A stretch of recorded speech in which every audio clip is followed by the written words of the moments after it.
Welcome back to the channel. It's another one here with BBA, and today we are here at St Mary's Church in Warsaw, and there's meant to be a public meeting at 7:30, and they've got Ann Widdecombe here. I believe she's now part of, or advocating at least, for the Reform UK party. So we've had someone just come out before, which I'm going to play you now. He asked who I was, what I'm doing here, and I told him my intentions. He says he's actually going to have a word with Ann Widdecombe and see if she'd be willing to let us in. So hopefully we're going to be able to get in, maybe get in and film it also. It apparently was £4 for an admission fee of £4 to come in today. I told them that it's very last minute, the nature of the job, and hopefully they're going to let us in. So fingers crossed we manage to get in and see what the meeting's about, and maybe even ask Ann Widdecombe a few questions on camera, hopefully. But yeah, I'll bring this back.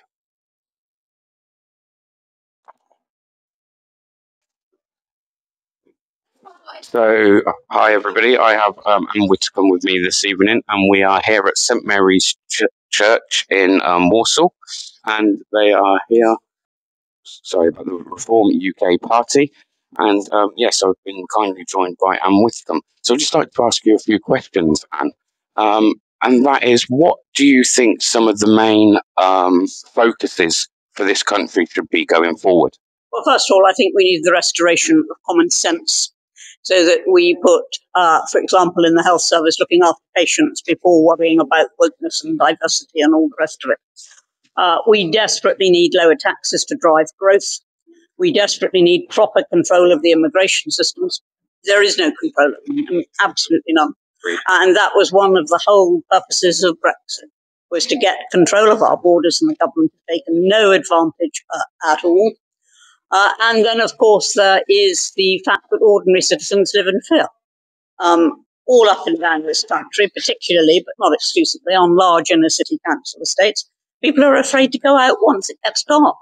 Now, if people are afraid, they're not free.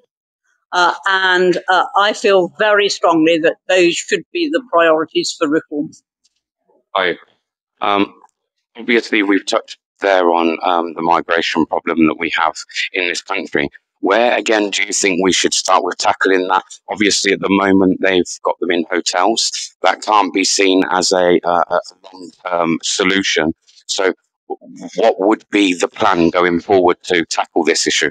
Well, there are two things. First of all, as far as legal migration goes, we can freeze it and then decide who we want to come here and on what terms. But as far as illegal migration goes, which is a serious headache at the moment, you've got to ask yourself a fundamental question: why do people want to come here? Well, the answer is we don't have national identity cards. We don't practice detention. We do have a flourishing underground economy. And the combination of all those things mean that it's a very easy country in which to disappear. And we don't put people in secure reception centres when they come. We put them in hotels. They can leave any time they like. Yeah. So the message goes out: come to Britain, and if you manage to get in, you're very unlikely to be removed. I want to reverse that message and to say, if you come to Britain with an honest claim, that's one thing. But if you come here illegally and with a completely false claim, then, as far as Britain is concerned, we will detain you in a secure reception centre, We'll deal with your case quickly, and if it doesn't stand up, we will immediately remove you. Now, that reverses the message that if you come here, you're never going to be removed. I understand. Also, one of the problems that I've noticed also in the country at the moment is there's a bad culture of bad policing in the country, up and down the country. I feel like we're at a point now, in present time, where members of the public don't have much faith in their local police. A lot of crime isn't being solved, and I've looked into this, and it seems to be one of the main factors is members of the public aren't reporting the crime because they just don't have faith in the police and the police response. Um, Again, is there anything that you'd be looking at in the future to try and tackle that and maybe bring more transparency within our police force? Well, first of all, you need a massive increase in the number of police. We simply don't have enough. And if you compare us per capita with other Western countries, we lag very badly behind. Secondly, it isn't very surprising that the public don't report crimes. They never see a policeman. I never see a policeman. We need visible policing. I was very pleased today in Warsaw. It's the first time for a long time. I did actually see 2 policemen, on the beat, on foot, engaging with people, talking to people. So we need more police, but we also need police properly deployed. They should not be filling in endless forms. They should not be policing thought. There should be equality between everybody, Jews and Palestinians, Christians, Jews and Muslims, black and white, male and female, wherever you look, there should be proper equality, which means nobody's treated more favourably than anybody else. I agree with that, Anne. Also, we were touching there again on migration. And one of the, sorry, not migration. I would like to touch, on some of the stuff that's going on in Palestine at the moment. And some of the, what I feel, Anne, is that in this country, we follow a lot of foreign policies. We're tied to a lot of foreign policies. And what we need to do, I feel, is maybe come away from the US policies and create our own. Because when the US get involved in stuff, because we're tied into those foreign policies, we seem to be stuck following in suit with them. I don't think that does the country the greatest all the time. So do you think that we should be looking to create more of our own home policies rather than follow foreign policy? Yes, of course we should, but we also have to remember that the difference isn't that clear. We can be affected by what goes on. For example, the Houthis attacking our shipping at the moment. That's a direct threat to us. And also, if you look at what's happening in Gaza, Hamas could end this tomorrow morning simply by releasing all the Israeli hostages. They won't. And yet people don't blame Hamas, they blame Israel. And the BBC seems institutionally biased against Israel as far as I can see. So I think it is quite right that we support Israel. It's the only democracy in the Middle East. It's sitting there in a sea of otherwise hostile states. And our own interests are very much tied up in defeating terrorism. And what we saw on the 7th of October was straightforward terrorism. And if the West just sits back, in the end, it will be the West who'll be on the receiving end. Same argument in Ukraine. You might say, what's it got to do with us? It's not a NATO country. We've no obligation to be there. And we're not there. We are sending in weaponry. We are training troops. And that is quite right. And again, it's to send a message to Russia. You can't just trample over the world with impunity. You're going to be resisted. It's crucial to send that message. We ought to have learned that from the 1930s. Yes, very much so. Yeah, that's, like I say, this is a very last minute interview. Yeah. I didn't know this place, so I really do appreciate your time. Is there anything you'd like to ask or touch on? To be honest, we wasn't really told. It isn't very often when you ask if you can speak to somebody, it isn't very often as politicians they'll speak to small media. This is why I really do appreciate you taking the time to speak. I think this when this goes out to the public, very much so. I think the people of this country at the moment feel like their voice has been lost. They feel like they're not being heard. That is true. You very much agree with that? I absolutely agree with that. Most people think that government is completely indifferent to what their major concerns are, and the government doesn't understand. And when there is a detachment between people and government, people stay at home and they don't bother to vote. And when that happens, governments lack legitimacy. I would like to ask you one more, and then if it's okay, and we could stay to the meeting in the background, that would be great.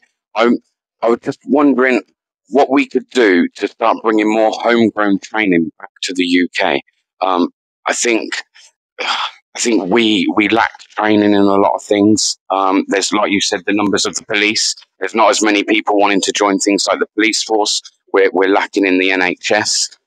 do we need to look at start driving more training into people, citizens in this country, because we've relied heavily for many years on migration, which has been great, by the way.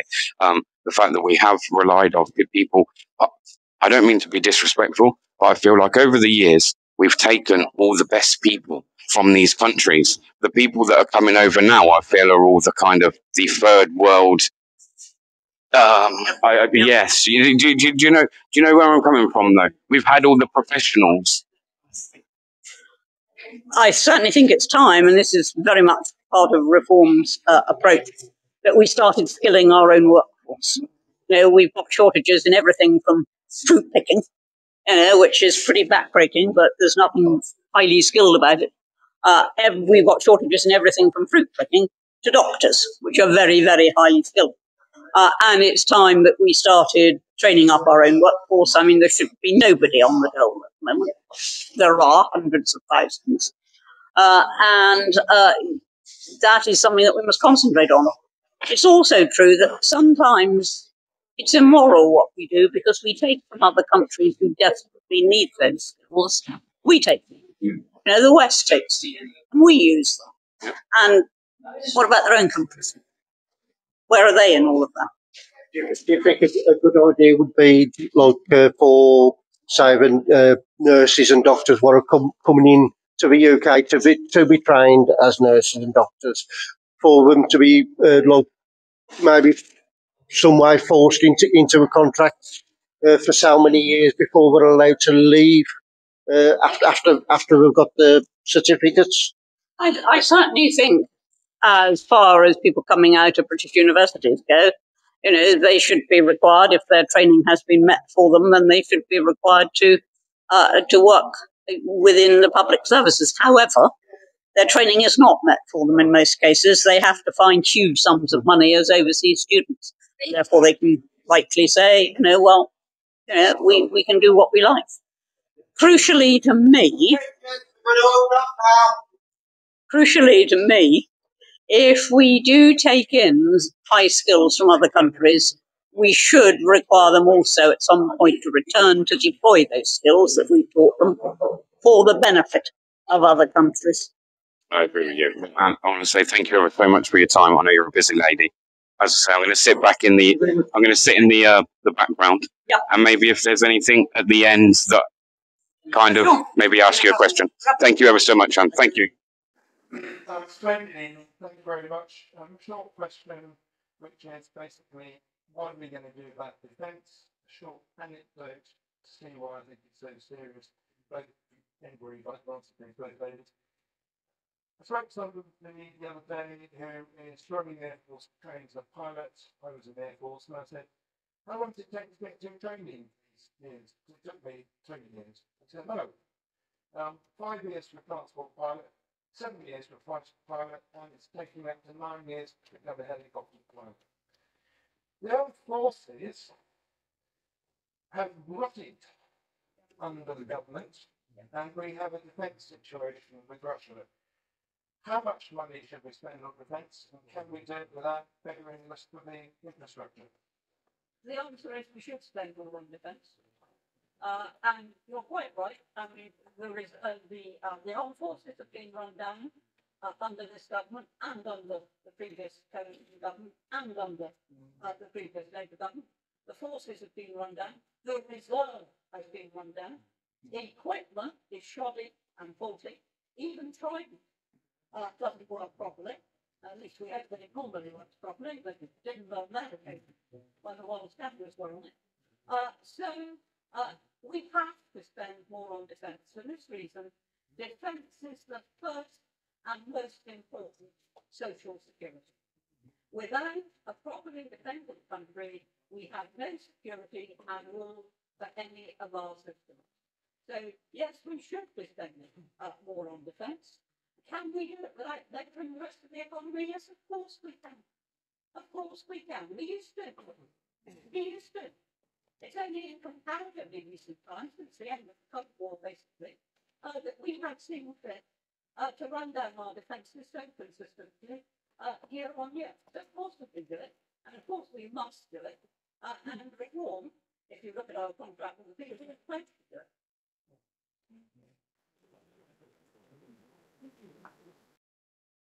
So, people, that's the end of that. We managed to ask a few questions to Anne, and so yeah, there we are. A little bit of citizen journalism today. They've done very well at facilitating us, accommodating us. Hospitality was great, and yeah, fair play to Anne as well for taking a moment out before the meeting even started to take a moment to answer a few questions. So that was much appreciated. And what do you guys think of the content? Let me know. Leave a thumbs up. Leave your comments. And thanks for watching, people. And I'll see you on the next one. This is UK Transparency and BBA reporting to you from St Mary's Church in Warsaw at the public meeting with Reform UK. Till next time, people. Peace out.